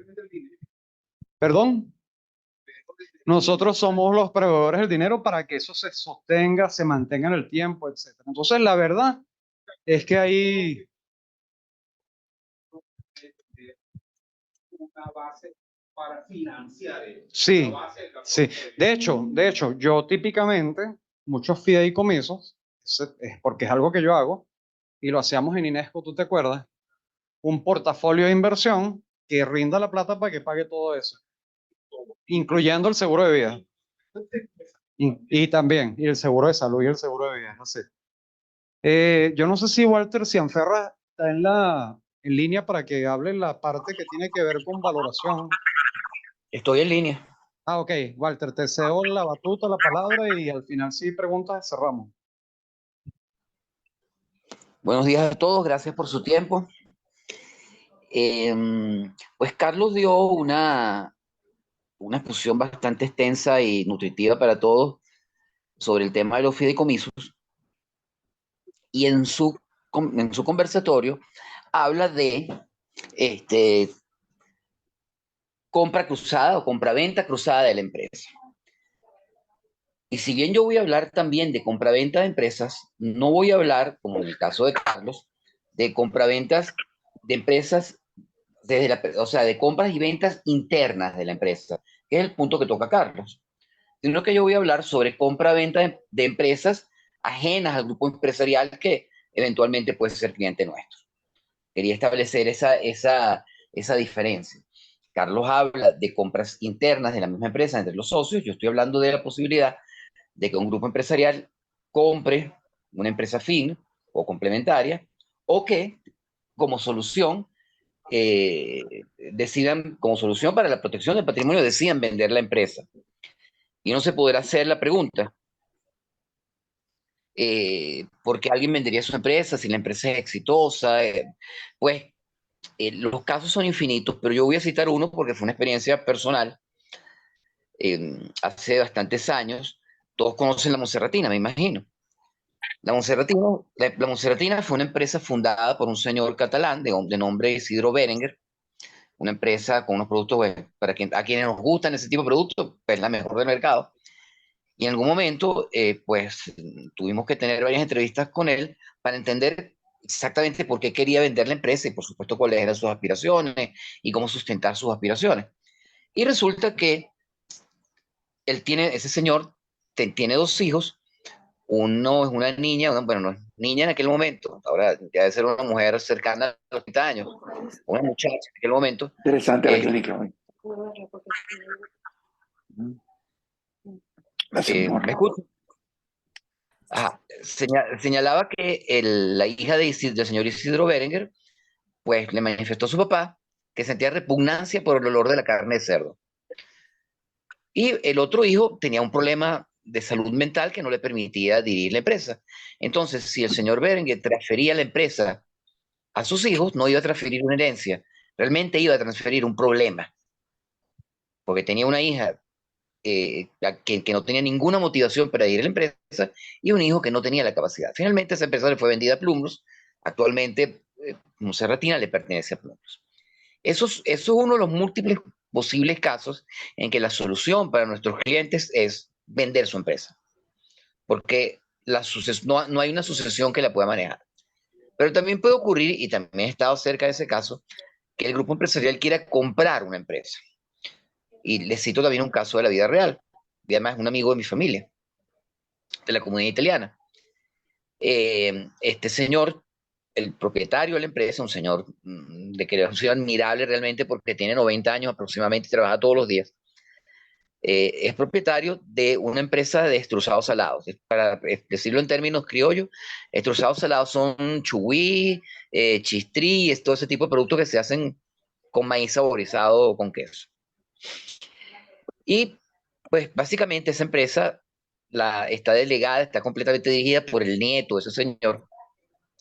Y en algún momento una de las hijas de este señor se casa con un muchacho militar, y el señor lo quiere involucrar en el negocio, pero sin tocar la participación del nieto en la empresa principal, razón por la cual decide comprar una empresa del área, cosa que efectivamente hizo. Compró una empresa del área de estruzados salados y se la entregó a su hija para que la dirigiera su yerno. Es decir, las razones por las cuales un grupo empresarial puede comprar o querer vender empresas son múltiples y pues no nos va a alcanzar lo que nos quede de día para poner los múltiples ejemplos. Solamente coloco estos dos ejemplos porque estos dos ejemplos han sido ejemplos que he manejado yo. Ahora bien, quisiera hablar un poquito de cómo es la dinámica. Es decir, una vez que el cliente o el grupo, en lo relativo a empresas que perduran, una vez que la empresa, normalmente de carácter familiar, manifieste su interés o en el levantamiento de información se determine que hay una necesidad de comprar otra empresa o de vender empresas, el elemento central es, supongamos que la quiera vender, vamos a tocar el primer escenario. El primer escenario, el cliente decide vender la empresa porque quiere que sus herederos tengan el dinero que vale la empresa y no el manejo de la empresa. Y las razones, como cité antes, pueden ser múltiples, pero que todas estas múltiples razones se pueden englobar en: mis sucesores no tienen la capacidad o el interés de manejar la empresa. Así de sencillo. Entonces, lo primero que surge, la primera inquietud, la primera cuestión a resolver es: ¿cuánto vale la empresa? Y allí, pues entramos a un universo bastante extenso y complejo que es imposible de exponer en la próxima media hora, pero que en términos gruesos quiero esbozar para que, sobre todo para sacar de nuestra actividad un conjunto de mitos sobre el valor de las empresas que son de muy común uso y sin embargo están equivocados. El primero de ellos es la percepción que se tiene de que saber cuánto vale la empresa es simplemente sumar el valor del inmueble, si la empresa es propietaria del inmueble, y el valor de todas las máquinas. Eso no representa el valor de la empresa. A esa actividad, en el caso puntual de las máquinas, se le llama peritaje.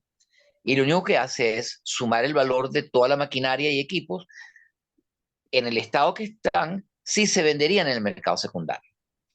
Es una empresa, supongamos una empresa industrial que tiene un conjunto de maquinarias, pues esas maquinarias tienen un valor en el mercado secundario y pues eso no representa el valor de la empresa.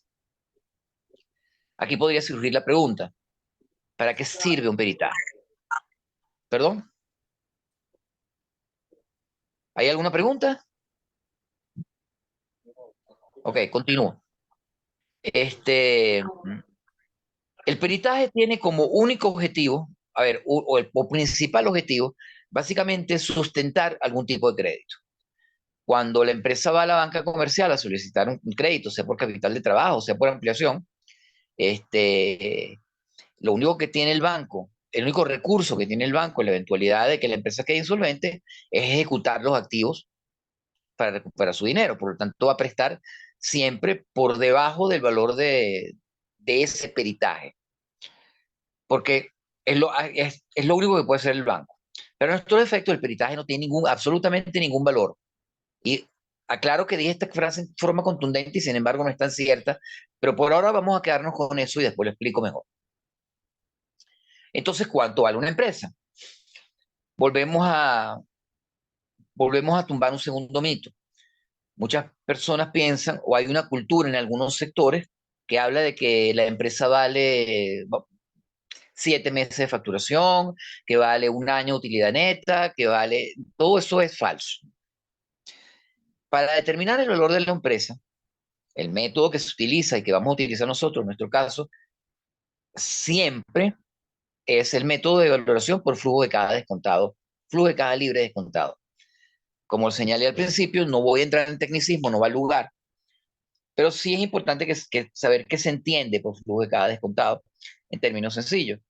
El flujo de caja libre es lo que le queda a los dueños de la empresa, a sus accionistas, después que se dejó el apartado de capital de trabajo operativo, es decir, aquel dinero necesario, el cash necesario que debe tener la empresa para pagar sus obligaciones, salarios, servicios, etcétera, etcétera, más los fondos de contingencia, depreciación, amortización, toda esa cantidad de cifras asociadas al dinero en la empresa que son necesarias para su operatividad.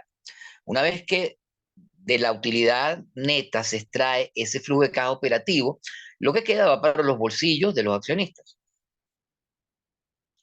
Entonces, observa una pregunta aquí. Señala a alguien, se fue la pantalla, no sé quién nos dijo que no se ven láminas. Efectivamente, pues sí, efectivamente debería haber tenido lámina esta presentación, lo estoy viendo ahorita, que estoy dando la charla, sería mucho mejor, pero no hay lámina. Esto era el objetivo inicial con que se planteó esto, es un breve conversatorio de mi parte. Sería interesante, lo dejo a la opinión de ustedes. Eventualmente hacer una charla ya mucho más larga, como la que dio Carlos, de 1 hora y media.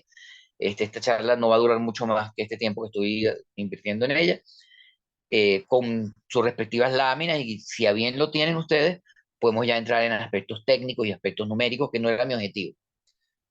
Entonces, el flujo de caja libre es lo que le queda, como señalaba antes, a los socios accionistas de la empresa en el bolsillo, en criollo, libre de pelo y paja. ¿Qué se hace en este caso? Haciendo una estimación del flujo de caja que ha generado la empresa en el pasado, generalmente en los últimos 3 o 4 ejercicios fiscales, esas cifras se proyectan a futuro. Dependiendo del tipo de empresa, se pueden proyectar hasta perpetuidad, pero generalmente no es necesario. Y por eso voy a tocar temas de tecnicismo. Sobre esta cifra que obtengamos de la proyección de flujo de caja futuro, se calcula el valor presente. Es posible que si algunas personas de este grupo pues no sea del área administrativa o del área de la economía o de la ingeniería, en este momento no entienda precisamente lo que estoy tratando de decir, lo voy a llevar a términos sencillos. Toda cifra de dinero, sea pasada o sea futura, puede ser estimada en tiempo presente. Si la cifra es una cifra pasada, nos vamos a encontrar con un valor absoluto más pequeño. No sé, una caja de chicles cuando yo era muchacho valía £1. No sé si se me cayó la cédula, pero muchos de los que me están escuchando sabrán lo que es un real. Un real era la mitad de la unidad monetaria de los años 70. Ahorita sería un 0, todos los ceros que les dé la gana por delante y qué sé yo cuáles serían los últimos dígitos. Pero hay manera de saber cuánto representaría eso hoy. ¿Cómo se hace eso? Pues sumando la inflación de ese real durante todos los años que han transcurrido hasta la fecha de hoy. Lo mismo ocurre con una cifra futura. Solo que aquí hay que estimar una eventual cifra de inflación y una eventual cifra de descuento. Entonces, surge la pregunta, ¿qué es la cifra de descuento? La cifra de descuento, que va a depender del sector y del riesgo país, es básicamente un porcentaje asociado a lo que un inversionista espera ganarse si invierte en Venezuela. Vamos a ponerlo en términos sencillos. Si yo invierto en Venezuela en cualquier franquicia de estas conocidas, McDonald's, y disculpen la cuña, si yo abro un McDonald's, normalmente la cultura del sector demuestra que quien invierta en un McDonald's va a recuperar su inversión entre 2 años y medio y 3 años. Si hago el número redondo y digo 3 años, significa que cada año va a obtener un 33,33% de utilidad sobre su inversión. 33,33 por 3 da 100%. Y lo cual significa que ese 33,3333% representa la tasa interna de retorno que nosotros le vamos a aplicar a ese flujo de caja para saber cómo debería crecer en el tiempo.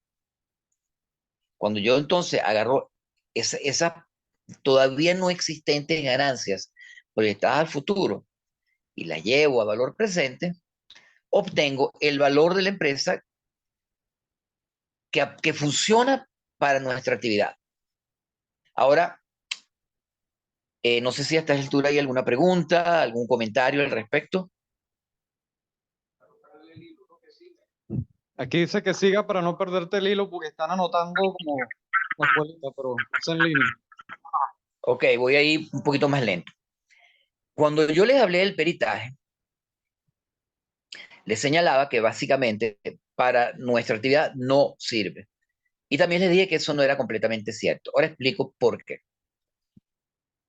Si, por ejemplo, la empresa a la que estamos analizando, que eventualmente puede llegar a ser nuestro cliente, es propietaria del inmueble.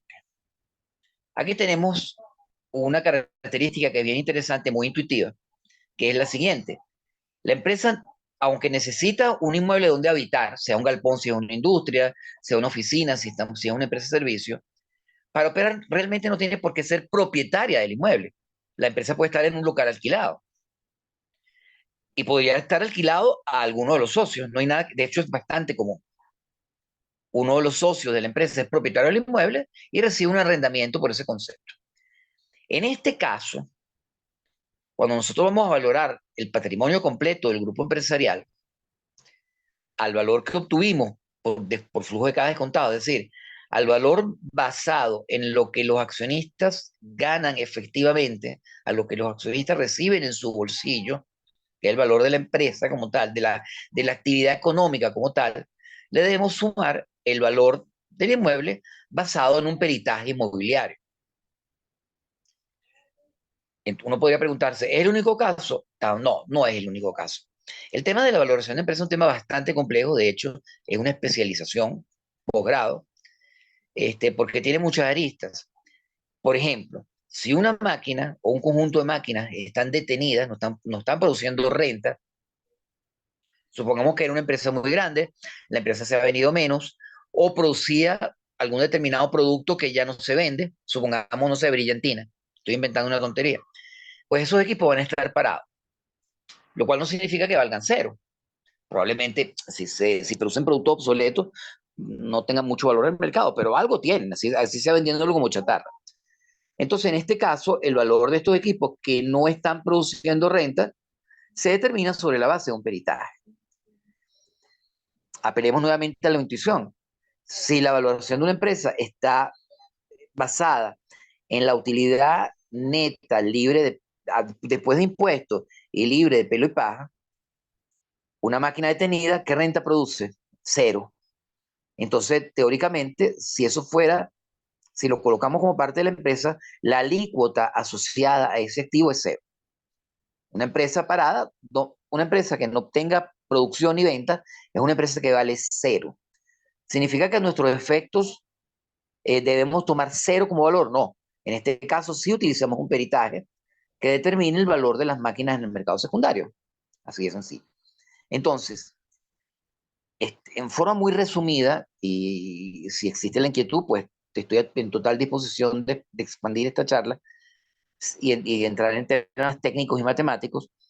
Entonces, en términos muy gruesos y sencillos, el valor de una empresa es la suma de la maquinaria detenida, el inmueble, si ellos son propietarios, si los señores quienes estamos visitando son propietarios del inmueble, y el valor de la empresa determinado por una técnica llamada flujo de cada descontado, que básicamente es una técnica estadística basada en lo que los accionistas reciben en su bolsillo.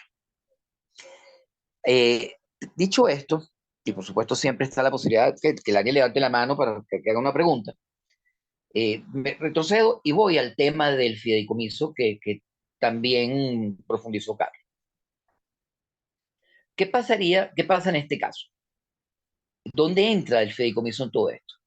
Supongamos que los señores propietarios de la empresa toman la decisión de vender. O sea, se firma el mandato, encontramos al comprador y perfecto. Se firma un documento que básicamente se llama en inglés Binding Agreement, que es un documento que relaciona a las partes, y no voy a entrar en tecnicismo ahorita, pero que tiene una cláusula de pago de una penalización si alguna de las partes se retracta. La pregunta, como diría yo de muchachos de las 20.000 lochas, sería, ¿firmo primero y me pagas después? ¿O me pagas y te firmo? Y eso va a ser una inquietud, porque recuerda que no estamos hablando de que estamos vendiendo una licuadora, ¿no? El riesgo es muy alto. Entonces, y muchas veces ocurre que comprador y vendedor ni siquiera se conocen, porque no quieren exponerse, lo cual es bastante común. Para eso se firma un mandato de confidencialidad. Y es muchas veces una de las razones por las cuales quien quiere vender o quiere comprar una empresa contrata a un consultor en el área, porque no quiere exposición. Si es una empresa grande, no quiere saber que es comprador. Y les doy un ejemplo. Supongamos que estamos hablando de que, ojalá fuese así, ojalá sea así, tenemos a Coca-Cola de cliente. Y Coca-Cola está interesado en comprar una empresa embotelladora de agua. Pues, imagínense ustedes de qué tamaño sería la avaricia y las agallas de alguien que es visitado por Coca-Cola y dice, quiero comprar tu empresa. Se va a sentir como muy apetecible. Pero Coca-Cola, créame, no va a estar dispuesto a pagar un centavo más de lo que vale la empresa porque sea Coca-Cola. Por lo tanto, muchas veces Coca-Cola no quiere exponerse. Y asimismo, como el que vende, sobre todo cuando es una empresa que tiene una cantidad importante de recursos humanos, tampoco quiere que se sepa que está en venta porque eso puede generar en sus recursos humanos la sensación de inestabilidad, la sensación de que van a perder su trabajo, lo que definitivamente va a repercutir en la eficiencia, en el comportamiento financiero de la empresa. Es por eso que normalmente ese tipo de actividades se hacen a través de un consultor.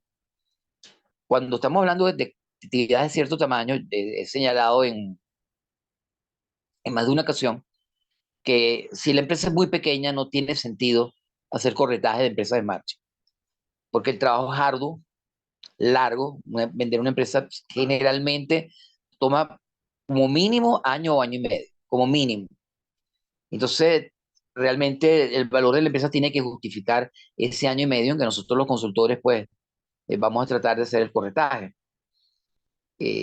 ¿Cuál es ese tamaño mínimo? Pues mire, es una pregunta cuya respuesta de está solamente basada en la experiencia.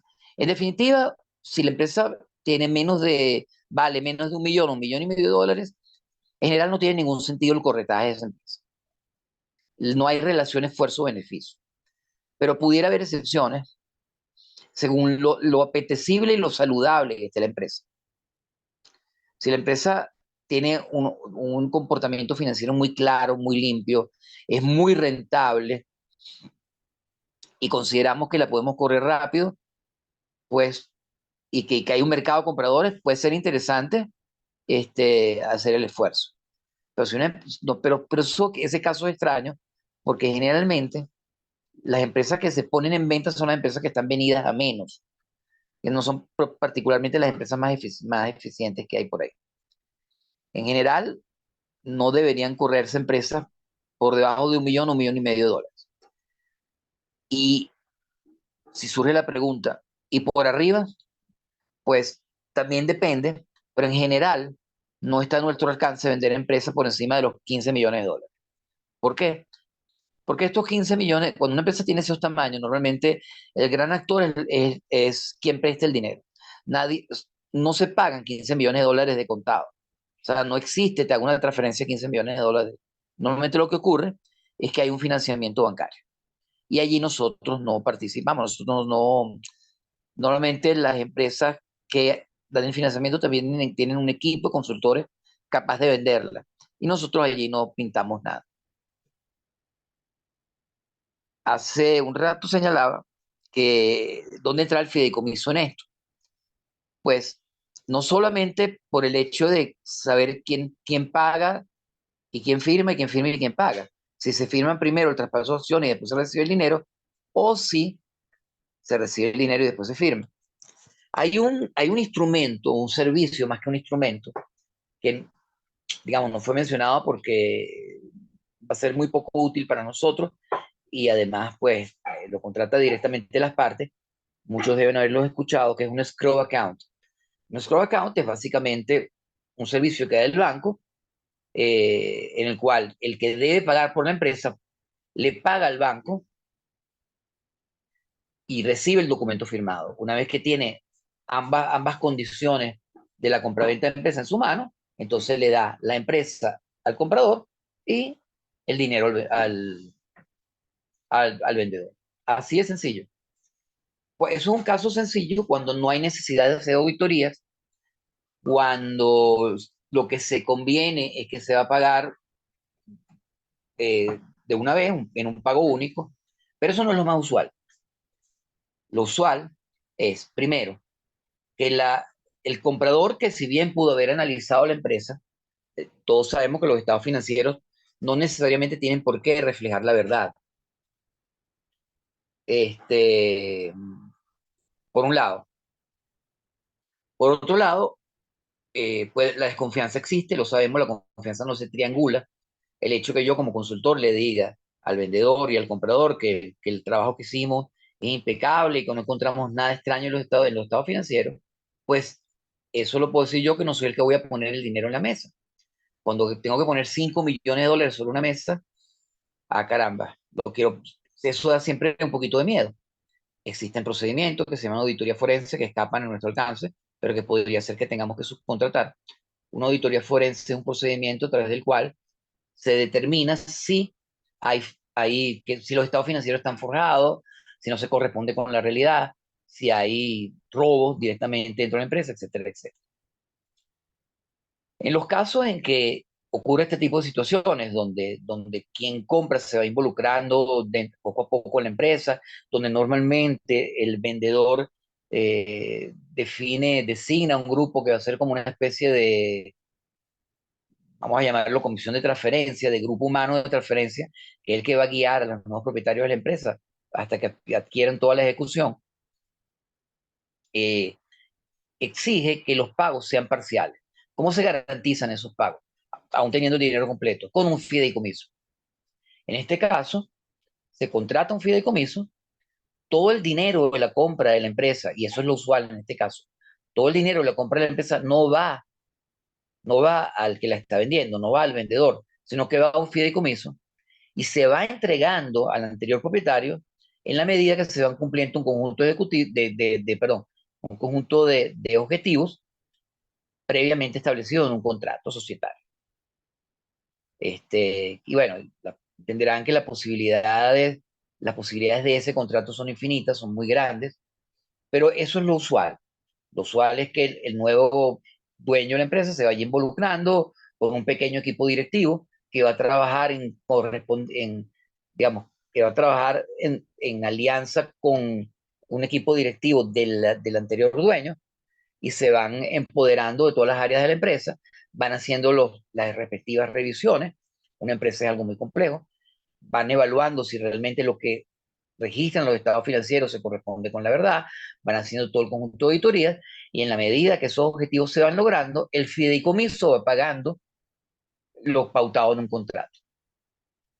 Por lo tanto, pues más allá de lo que señalaba Carlos, verán que el fideicomiso se extiende incluso a la actividad de compraventa de empresas. Para el caso puntual de la compraventa de empresas, pues señores, la fundación no tiene nada que ver. No, no nos sirve la fundación, en tanto que, como bien señala Carlos, de estos dos instrumentos, fundación y fideicomiso, el que es un contrato es el fideicomiso. Una fundación no es un contrato, una fundación es una especie de también empresas de carácter sui generis, con unos objetivos bien particulares, razón por la cual, como bien señalaba Carlos, es muy utilizada para fines filantrópicos. No tienen, en cambio, no existe un fideicomiso filantrópico. Eso no, decir algo así sería casi un disparate. Hasta aquí creo que no sé si alguien tiene alguna pregunta puntual. Ah, Más allá de esto, debería entrar en tecnicismos y pues creo que esto sería tema para una siguiente reunión. Quisiera abrir una sesión de preguntas, quisiera saber si alguien tiene alguna duda o algún comentario.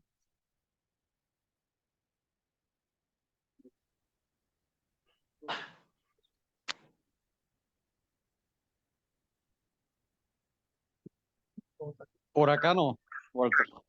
No sé si hay alguien Ok, en...